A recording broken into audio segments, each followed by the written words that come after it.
Learn how to make this simple rustic blanket ladder. Here are the items you'll need. I do have a complete list on my website. You'll want to make all necessary cuts and then go through and sand all the pieces. After you've done that, you'll want to apply stain. I used a gray stain for this project to match the table that I also built.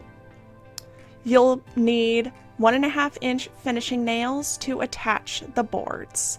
These are the placements you'll want to use. As you can see, I made a slight angle on the 1x3. I liked it.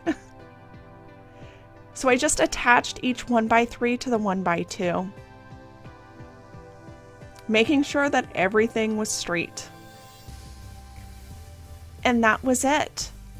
It was very, very simple. It took me about 30 minutes total to complete this project. If you'd like a complete list and step-by-step instructions, follow the link below.